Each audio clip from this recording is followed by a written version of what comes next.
అసెంబ్లీలో కావచ్చు, పార్లమెంటులో కావచ్చు, ఆర్థిక మంత్రి బడ్జెట్ ప్రవేశపెడుతున్న సందర్భంలో రాష్ట్ర ప్రజలంతా గమనిస్తుంటారు.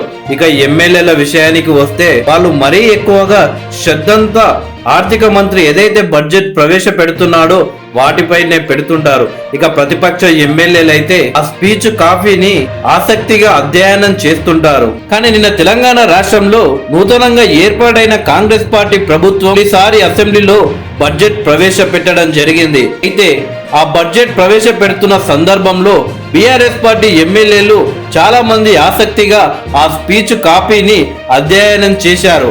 ఆర్థిక మంత్రిగా డిప్యూటీ సీఎం బట్టి విక్రమార్క గారు ప్రసంగాన్ని వినడంలో మునిగిపోయారు బీఆర్ఎస్ పార్టీ ఎమ్మెల్యేలు.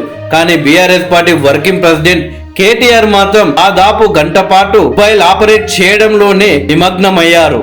బడ్జెట్ పుస్తకాలను కొద్దిసేపు తిరగేసిన ఆ తర్వాత మొబైల్ మీద దృష్టి పెట్టారు.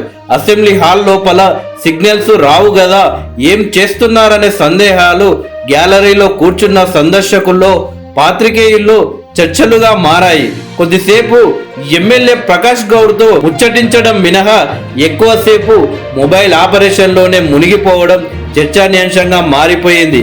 కాంగ్రెస్ ప్రభుత్వం ప్రకటించిన గ్యారంటీలను 420 హామీలు అంటూ ఇంతకాలం విమర్శలు చేసిన కేటీఆర్ బడ్జెట్ లో వాటి కేటాయింపులపై ఆసక్తిగా అధ్యయనం చేశారు అని చాలా మంది ఆ పార్టీ ఎమ్మెల్యేలు భావించారు.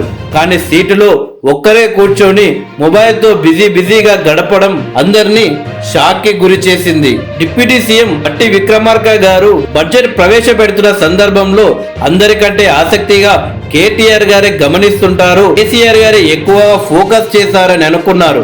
కానీ దీనికి భిన్నంగా కేటీఆర్ గారు అలా మొబైల్ ఆపరేట్ చేస్తూ ఉండడంతో టీఆర్ఎస్ పార్టీ ఎమ్మెల్యేలతో పాటు ఇటు కాంగ్రెస్ పార్టీ ఎమ్మెల్యేలు కూడా షాక్ కి గురయ్యారని చెప్పవచ్చు.